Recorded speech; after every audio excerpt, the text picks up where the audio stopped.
उनके पास जाके, क्योंकि दिक्कत ये हो रही है कि उसके लिए फंड सैंक्शन हो गया है, सब कुछ हो गया है, लेकिन इसके बावजूद भी वो काम शुरू नहीं हो रहा है।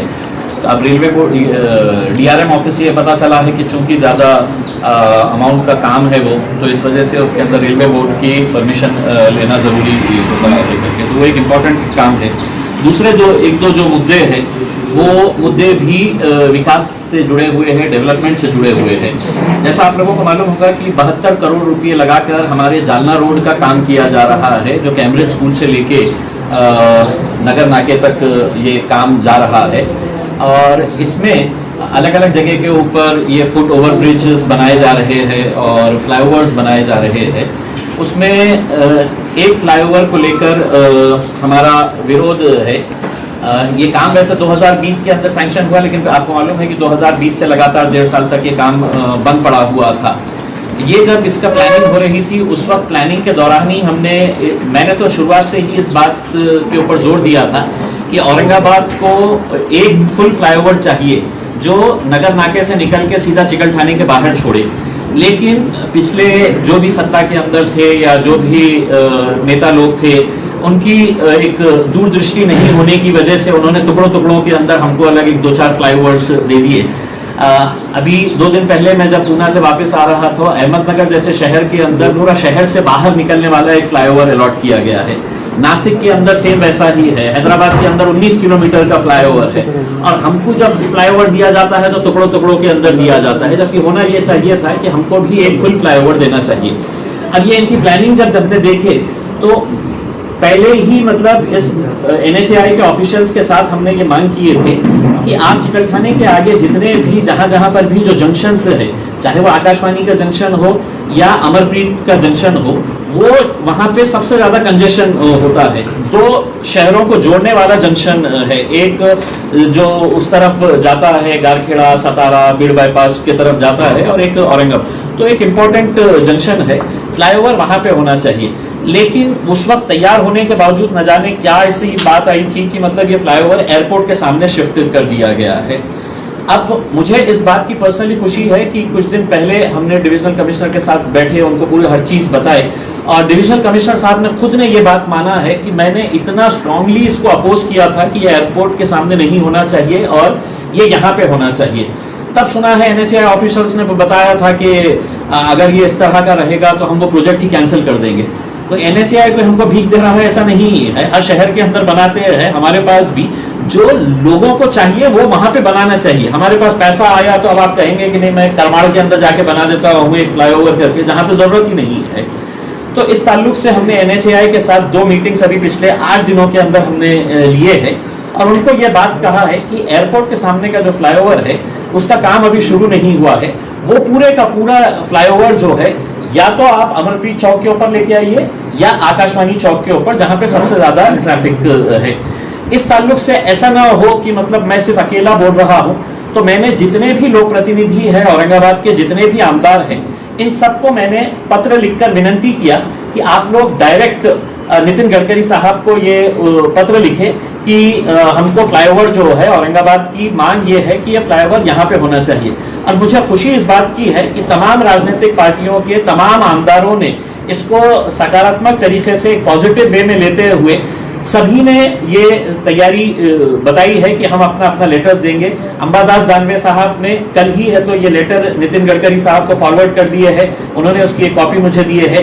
प्रदीप जायसवाल साहब ने बोला है कि हाँ वहीं पे होना चाहिए, वो भी लेटर लिख रहे हैं। संजय सिरसाट साहब कल मुंबई में थे, उन्होंने कहा कि मैं आते ही वो लेटर फॉरवर्ड कर दूंगा। अतुल छावे साहब ने भी खुद ने ये कहा है कि मेरी भी यही मांग थी कि यहाँ पे भी होना चाहिए करके। लेकिन अब पता नहीं है ठेकेदार और NHAI वालों के बीच में क्या है कि मतलब वो फ्लाईओवर वहीं पे करना चाह रहे हैं करके, जबकि हमारी ये मांग है। और इसकी फिजिबिलिटी स्टडी हमने करवाई है। तो कोई ऐसा बहुत बड़ा खर्च आ रहा है ऐसा नहीं है। कोई भी अगर उस फ्लाईओवर को यहाँ से अगर हम आकाशवाणी चौक या इधर लेके जाते हैं तो उसके अंदर कॉस्ट डिफरेंस जो आएगा बहुत ज्यादा अगर होगा तो 10 to 15% आ सकता है। और किसी भी नेशनल हाईवे के प्रोजेक्ट के अंदर 10 to 15% कॉस्ट एस्केलेशन की पॉसिबिलिटी होती है। अब आप सिर्फ अगर ये बना देंगे तो आगे चल के कब हमारे को दूसरा फ्लाईओवर मिलेगा पता नहीं है। हमारी और औरंगाबाद के जनता की ये ख्वाहिश है कि अब ये अगर छोटे छोटे फ्लाईओवर जो हमारी गलतियां हैं, हमारी गलत नीतियों का नतीजा है कि हमको छोटे छोटे ऐसे पीसेस के अंदर फ्लाईओवर मिले हैं, उसको हम प्रेसिडेंट पार्क होटल या जो अभी लेमन ट्री होटल है वहां तक लाके छोड़ दें, उसके आगे कोई फ्लाईओवर ना बने। और उसके आगे हम नितिन गडकरी साहब को ये कहेंगे कि आगे चल के जितना भी इंडस्ट्रियल डेवलपमेंट होने वाला है वो शेंद्रा के अंदर होने वाला है और ऑरिक सिटी के अंदर। अगर आप लोग ऑरिक सिटी अगर देखे होंगे तो इंटरनेशनल स्टैंडर्ड की वहां पर फैसिलिटीज डेवलप की गई है। तो हम चाहेंगे कि नितिन गडकरी साहब 1 साल के अंदर नहीं, आप 1.5 साल के बाद दीजिए, हमारे को 2 साल के बाद दीजिएगा, लेकिन एक फ्लाईओवर जो लेमन ट्री होटल जो पुरानी प्रेसिडेंट पार्क होटल थी वहां से निकाल के उसको डायरेक्ट है तो चिकलठाने के बाहर एक पीस के अंदर वो अगर फ्लाईओवर अगर हमको मिल जाता है तो बहुत बड़ा मतलब मेरे हिसाब से एक डेवलपमेंट का एक अच्छे तरीके से काम हो सकेगा। तो इस ताल्लुक से तमाम राजनीतिक पार्टी के जितने भी पदाधिकारी है और अधिकारी भी है, जिसके अंदर डिवीजन कमिश्नर साहब शामिल है, वो सब ने है तो इसके लिए रजामंदी जाहिर की है। लेकिन कॉन्ट्रैक्टर चूंकि है तो ये है कि हमारे को ऑलरेडी कॉन्ट्रैक्ट मिल चुका है, अब हमको काम स्टार्ट करना है, तो हम उनको अच्छे तरीके से ये बता रहे हैं कि औरंगाबाद को वहाँ पर फ्लाईओवर नहीं चाहिए, जहाँ चाहिए आपको वहाँ पर बनाना है करके।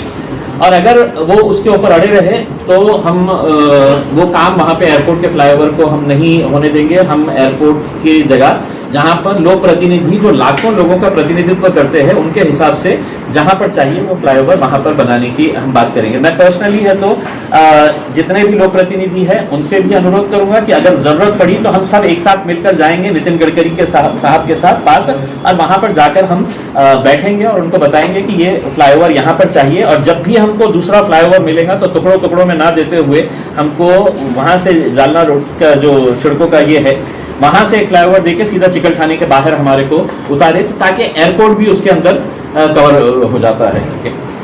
तो ये एक मुद्दा था।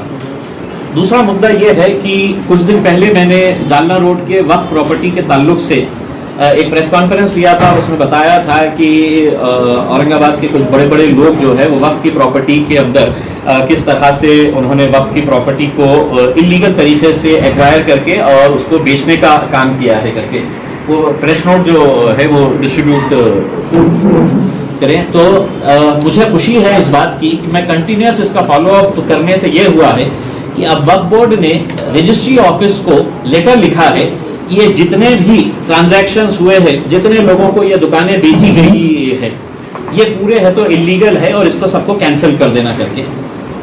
ये कैंसिलेशन का लेटर आईजीआर को भेजा गया है, इंस्पेक्टर जनरल ऑफ रजिस्ट्रेशन, और यहाँ के जितने भी रजिस्ट्री ऑफिस है इन लोगों को भेजा गया और ये कहा गया है कि आपने है तो जितने रजिस्ट्री हुए हैं ये टोटल इलीगल हुए हैं और इसके अंदर फौरन है तो इसको कैंसिल किया जाए। ये लेटर मार्च के अंदर फॉरवर्ड किया गया है जितने भी उसको, और उनको तात्काल है तो इसको कैंसिल करने के लिए बोला गया है।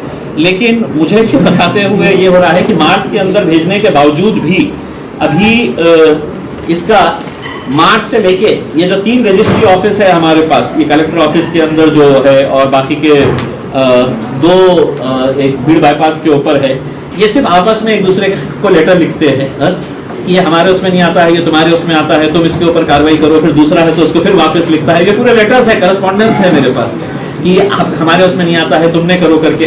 क्योंकि इसके अंदर रजिस्ट्री ऑफिस का एक अधिकारी ने मेरी जानकारी के हिसाब से आज भी मतलब ये रजिस्ट्री ऑफिस के अंदर जो धांधलियां चलती है, मेरी जानकारी के हिसाब से हर रोज का इनका कलेक्शन 20 लाख रुपए होता है।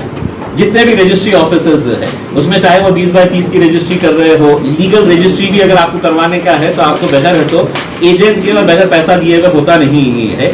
तो इस तरह की जो रजिस्ट्री है जिसके अंदर धांधलियां होती है उसके लिए कितना पैसा इकट्ठा होता है, तो इसके लिए नेचुरल है कि इनकी चेन कहाँ तक जाती होगी।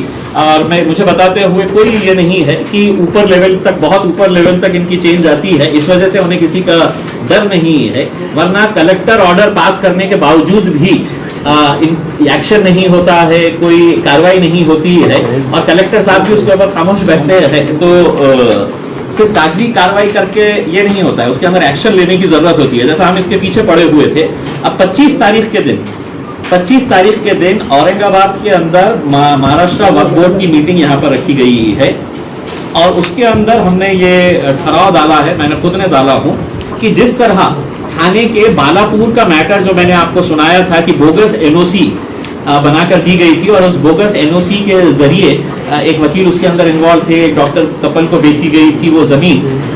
मुझे ये बताते हुए खुशी हो रही है कि वक्फ बोर्ड के अंदर अब ये बालापुर के मैटर के अंदर भी एफआईआर रजिस्टर हुई है। वो वकील साहब को थाने की पुलिस ने आके उस्मानाबाद से उठाकर लेकर गई है, उनसे है तो अभी इंक्वायरी चल रही है। जिस बुनियाद के ऊपर इन्होंने ये एफआईआर रजिस्टर किया है, बालापुर का जो एफआईआर रजिस्टर किया है, उसमें जो एफआईआर के अंदर वक्फ बोर्ड के ही ऑफिसर ने एफआईआर रजिस्टर किया है, उसमें लिखा है वक्फ अधिनियम 1995 चे कलम 51 नुसार वक्फ मालमत्तेची आणि विशेषतः स्थावर मालमत्तेबाबत भाडेपट्टा किंवा इतर प्रकारे हस्तांतर हे बेकायदेशीर आहे। त्याकरिता वक्फ मंडळाची परवानगी घेणे बंधनकारक आहे। तसेच वक्फ मालमत्ता विक्री, दान, गहाण इत्यादी प्रकारे हस्तांतर करता येत नाही। सदर मिळकत 11 महिन्यापेक्षा जास्त काळासाठी भाडेपट्ट्यावर देता येत नाही। वक्फ मालमत्ता हस्तांतर करण्याबाबत कायद्याने कायमचे प्रावधान केलेले आहे।